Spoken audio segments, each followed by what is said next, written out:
Okay mga bossing, meron tayo ngayong inaayos na Honda Click 150. Ang problema po nitong unit na to is medyo may sira na yung kanyang susian. So naglulus na siya. Ngayon po, dito sa side na to may makikita tayong 4 na wire. Okay? 1, 2, 3, 4. Ang normally open dito is itong kulay red. So laging buhay yan.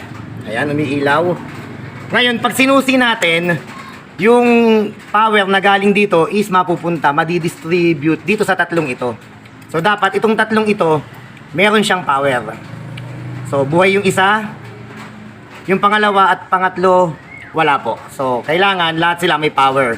Ang nangyayari, umaandar tong unit na to dahil meron pa siyang kickstarter pero patay po lahat ang kanyang panel. Okay po, lahat ng ilaw, kahit busina wala? Busina wala. Okay. So ngayon, ang gagawin po natin, i-repair natin ito, may gagawin tayo dito na hindi nagpapalit ng susian. So, effective ito, maraming beses ko na itong nasubukan at okay naman siya. Tumatagal din po kasi yung iba dun nakailang taon na okay pa rin hanggang ngayon. Hindi tayo magpapalit ng susian, gagamit lang po tayo ng diode. So, okay, ipapakita natin kung bakit kailangan may diode. Una natin gagawin, try muna nating irekta pag samasamahin itong tatlo kung ano mangyayari. Tapos, tsaka tayo magkakabit ng diode. Okay? So, pagsasama-samahin ko muna itong tatlong wire na to.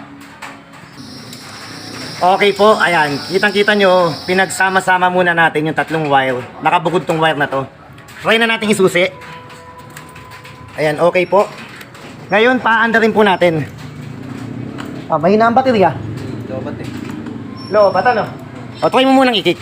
Okay, tetestingin lang natin. Lobat din pala ang baterya nito. Okay. Ayan. Ngayon po mga bossing, umaandar na siya. Ayan, buhay ang makina. Ang problema nito, pag pinatay natin to, hindi po mamamatay kahit patay ng susian. Ayan po. Yun po yung dahilan kung bakit kailangan natin maglagay ng diode. Kung tutusin naman, dito lang okay na. Pero ang problema, hindi siya mamamatay kapag pinatay na yung susian. Okay?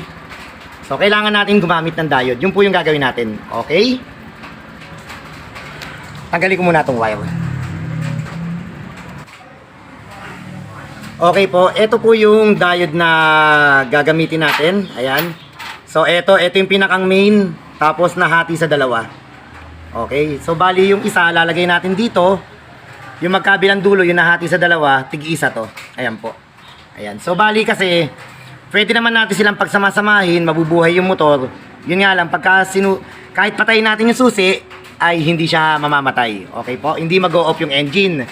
Ngayon po, kailan ba natin ito pwedeng gawin, yung repairin yung susian? Hanggat meron pong isang natitirang buhay dito sa tatlong wire na to, kasi ito, normal buhay ito eh.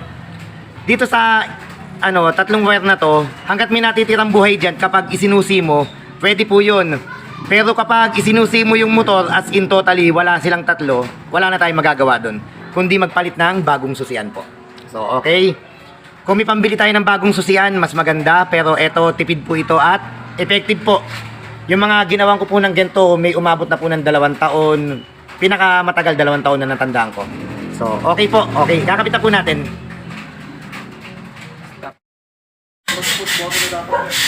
Okay, mga bossing. Ayan, kagaya na nakikita nyo, naikabit na po. Ayan. Okay, so, try natin.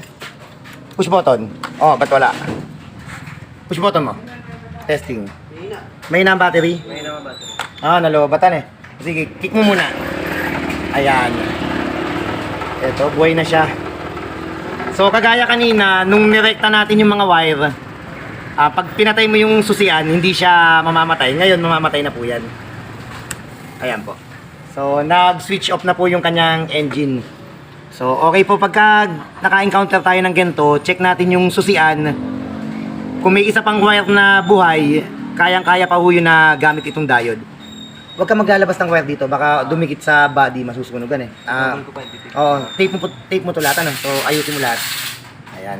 Okay, ayos po. Okay. Ayan. May ilaw na yung panel. Tadyak, sige.